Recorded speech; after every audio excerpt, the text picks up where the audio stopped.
Greetings, YouTube. I can no longer say happy Friday because for those of you across the pond, if you are suffering from insomnia and you watch this video right when it airs, it is officially Saturday morning, your time. But regardless, we finally have the breaking news, which is not so much breaking anymore as it's been several hours since the day one Scarlet Witch Map 5 Alliance Quest map has been out.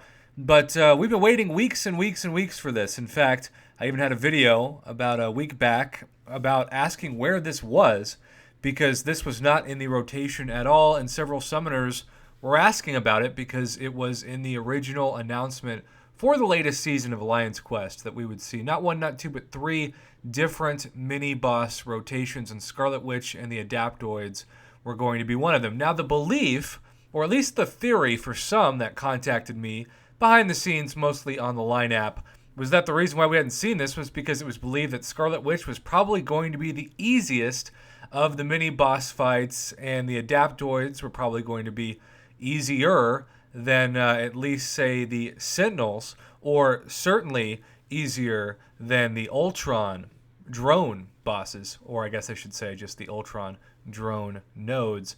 But what we have seen today has caught so many people by surprise that it has been the result of several forum posts that have been sent to me and several more requests for me to please cover in as much detail as I can with a reasonable amount of time the changes. Because you see, if your alliance is doing, say, map 6 or map 7 today, you will have not seen that the map has completely been overhauled. Now, the map itself hasn't changed, but the champions on most nodes have.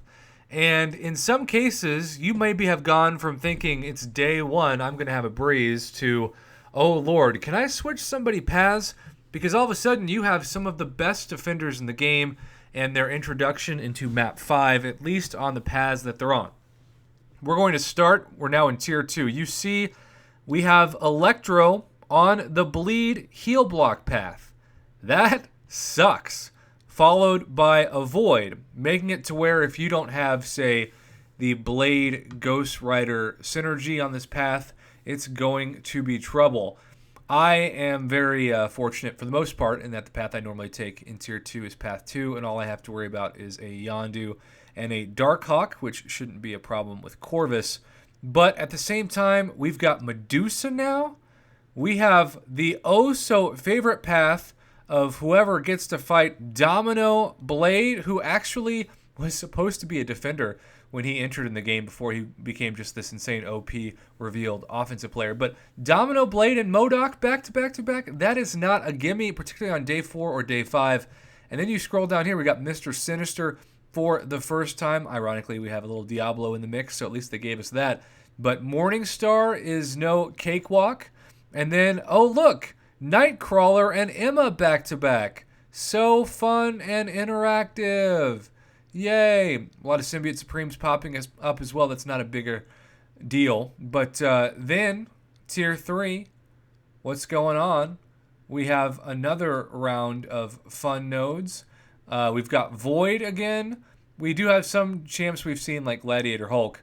But then when you scroll to the right, how about whoever takes that outside path? You better not sleep in too late, because now you're going to be fighting the trio of Omega Red, Havoc, and Domino, which, again, maybe on day 1 isn't going to be too bad, but I have heard from several people who've told me they've grinded map 5 for years, that their alliance is very experienced, and they have lost more health on day 1 of this new map than they have on day 5 of any other time that they can remember. Now, of course, when you get used to fighting certain champions on certain paths, you will bring in better counters. Maybe next time you'll bring in, say, Stark Spidey instead of your usual counter. And certainly there are champions like Corvus or Ghost or others that still work just as well because they're, well, OP.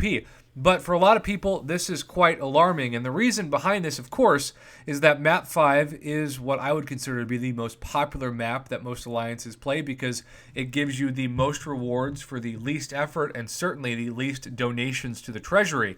Kabam has caught on to this, and they are trying to make money off of you. They're trying to drain your units. They're trying to get you to spend more potions and revives, especially if you're like my alliance and you only do 1 or 0 BGs for war. So this is the new reality of Map 5.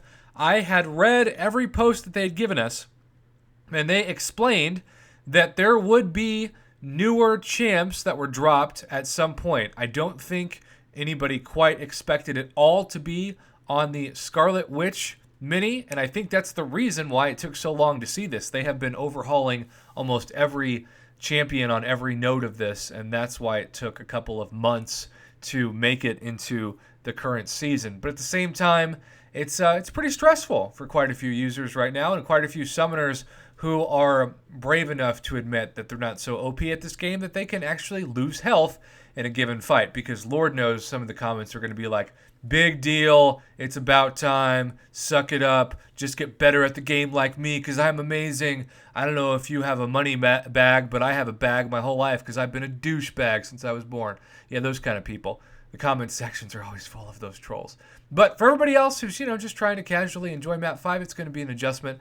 I think like anything, it will get easier in time, but it certainly has been a rude awakening for quite a few people who've reached out to me to voice their displeasure, if you will. So there you have it, YouTube. It's a Friday night or a Saturday morning, depending on where you watch this.